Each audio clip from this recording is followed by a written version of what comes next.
नमस्कार दोस्तों, हमारे चैनल के अंदर आपका स्वागत है। दोस्तों, अगर आप अभी भोलेनाथ के भक्त हैं तो कमेंट बॉक्स के अंदर जय भोलेनाथ ज़रूर लिखें ताकि ऐसी जानकारी आपको मिलती रहेगी। दोस्तों, महादेव देवों की देव महादेव कहे जाते हैं और साथ ही साथ इनकी भक्ति जो कोई करता है उनके जीवन के अंदर कभी भी कष्ट दुख दारुण्य नहीं रहते हैं। तो दोस्तों, आज हम आपको यही बताने वाले हैं कि अगर आप महादेव की पूजा पाठ इस शिवरात्रि के दिन कर लेंगे तो दोस्तों आपको दिन दूनी रात चौगुनी गति से वृद्धि देखने को मिलेगी और महादेव का सच्चा आशीर्वाद आपके जीवन के अंदर देखने को मिल जाएगा।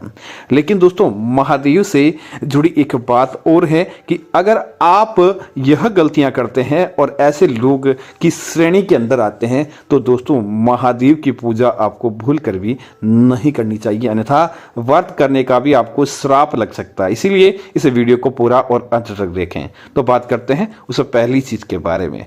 दोस्तों, सबसे पहले ऐसे लोग जो दोस्तों केवल महाशिवरात्रि के दिन ही भोलेनाथ को याद करते सदकर्म करते हैं और पूरे साल भर अन्य प्रकार के काम करते हैं, ऐसे लोग जैसे कि गलत काम हो वह लोग करते हैं, उनको कभी भी भोलेनाथ का व्रत नहीं करना चाहिए। क्योंकि साल में एक बार महादेव का नाम का जाप करते हैं और पूरे साल अगर आप कुकर्म करते हैं तो आपके जीवन के अंदर कभी भी कोई भी देवता उन्नति नहीं करवा पाते। इसीलिए आप ऐसा व्रत करेंगे नहीं करेंगे, आपको कुछ भी पुण्य की प्राप्ति नहीं होने वाली है।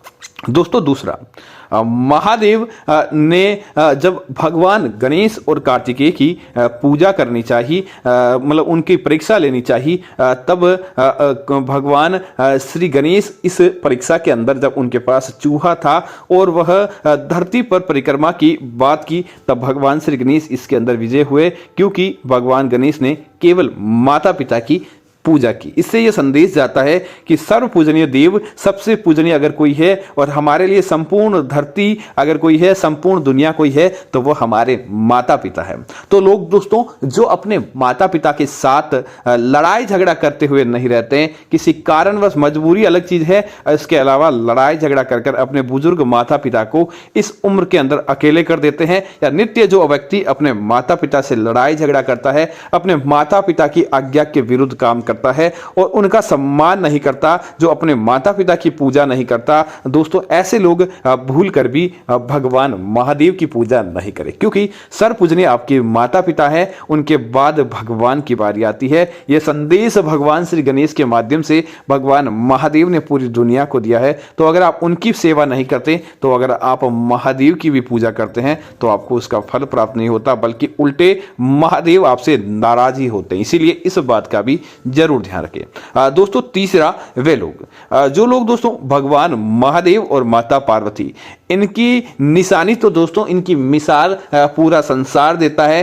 कि इन दोनों के मध्य पति पत्नी होते हुए कितना प्रेम था, एक दूसरे के अधूरे माने जाते थे, इसलिए इन्हें अर्धनारीश्वर ही कहा जाता था। तो दोस्तों जो लोग वैवाहिक जीवन के अंदर बन चुके हैं, उसके बाद पति हो या पत्नी हो, एक दूसरे से लड़ाई झगड़ा करते हैं, उनके बीच हमेशा अनबन रहती है और दोस्तों प्रेम की जगह नहीं बल्कि हर जगह लड़ाई झगड़ा आदि चीजें लगी रहती है, ऐसे लोगों के घरों के अंदर कभी भी बरकत देखने को नहीं मिलती।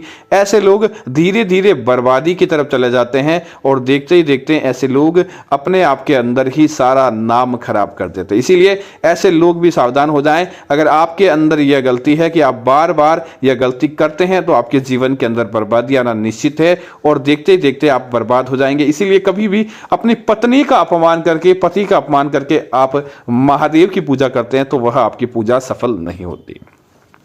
दोस्तों, कुछ लोग कहते हैं विधवा महिला को महादेव की पूजा नहीं करनी चाहिए। ऐसा बिल्कुल भी नहीं है। आप विधवा हो गए, इसके अंदर महादेव या आपकी पूजा के अंदर कोई अड़चन नहीं है। आप आराम से महादेव की पूजा करें। पूजा करने से आपको पुण्य की प्राप्ति होगी। व्रत रखें, आपको पुण्य की प्राप्ति होगी। हाँ, आपका सुहाग किसी कारण से छीना जा चुका है या आपका सुहाग नहीं बचा, लेकिन भगवान के अंदर भक्ति लगाकर आप मोक्ष की प्राप्ति तो कर ही सकते हैं। इसीलिए भगवान की पूजा आप निश्चित तौर पर करें, ऐसी आपके जीवन के अंदर कोई दुविधा नहीं आती है।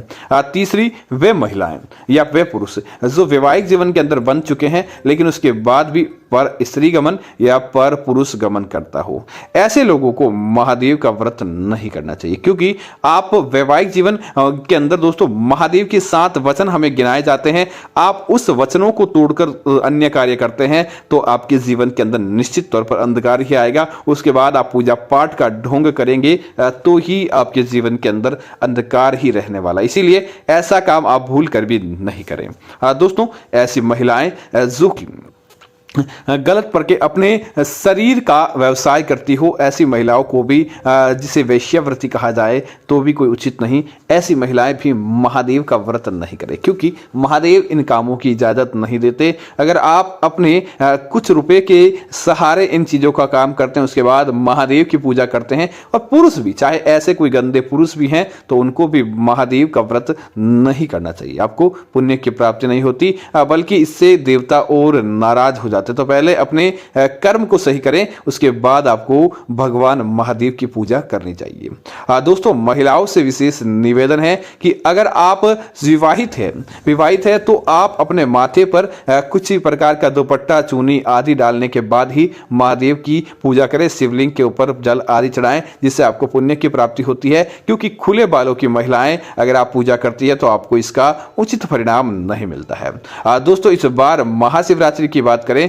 तो बहुत ही अच्छा और पुण्य का दिन है। ऐसा दिन दोस्तों 11 साल के इंतजार के बाद हमें मिला है। तो इस बार की महाशिवरात्रि को आप ऐसा काम जरूर करें ताकि आपको पुण्य की प्राप्ति हो और महादेव का सच्चा आशीर्वाद आपके जीवन, आपकी कुंडली के अंदर देखने को मिल जाए।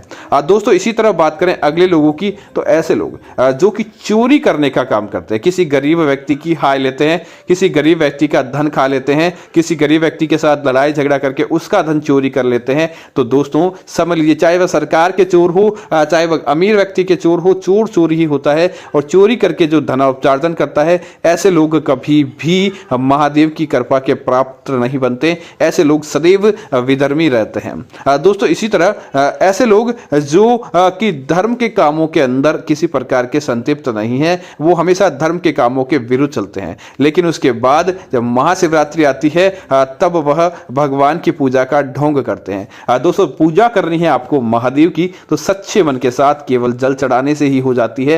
लेकिन अगर आप ढोंग रूपी पूजा करते हैं, संसार को दिखावे के लिए पूजा करते हैं, ऐसी पूजा आपकी अक्सर असफल मानी जाती है और ऐसी पूजा के अंदर आपको पुण्य की प्राप्ति नहीं होती। इसीलिए इस बात का आपको जरूर ध्यान दें। दोस्तों, इसी तरह अगले लोगों की बात करें तो ऐसे लोग जो कि नशे का सेवन करते हैं महादेव के नाम पर, महाशिवरात्रि के दिन महादेव के नाम पर शराब का सेवन, मांस का सेवन, भांग का सेवन आदि चीजों का सेवन करते हैं और कहते हैं महादेव के पुजारी हैं, महादेव के लिए निमित्त नशे का सेवन कर रहे हैं। तो ऐसे लोग भी महादेव की पूजा आप नहीं करें। महादेव को आपकी किसी प्रकार की जरूरत नहीं है। अगर आप नशा महादेव के नाम पर करते हैं और महादेव के नाम पर नशा करने के बाद किसी प्रकार का पूजन करते हैं तो आपकी वह पूजा अधूरी मानी जाती है। इसीलिए कभी भी आप नशे के अंदर पूजा नहीं करें। दोस्तों, जो व्यक्ति महादेव के इस पवित्र त्योहार के दिन, जो महादेव प्रकृति प्रेमी थे, पशु प्रेमी हैं, इनके निमित्त जो पूजा करता है और जो मांसाहार का सेवन करता है, इस दिन भी ऐसे लोग भी महादेव की पूजा आपको नहीं करनी चाहिए,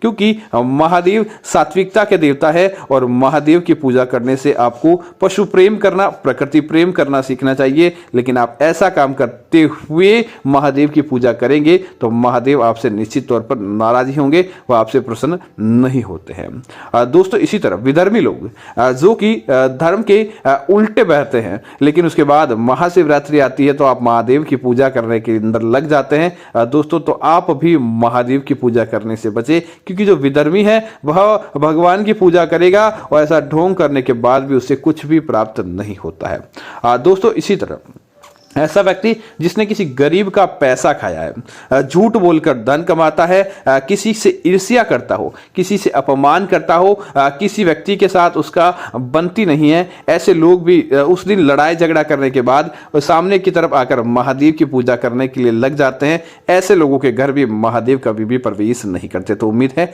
जानकारी आपको अच्छी लगी होगी। ऐसी अन्य जानकारियों के लिए आप हमारे चैनल को सब्सक्राइब करना न भूलें। धन्यवाद। जय श्री राम।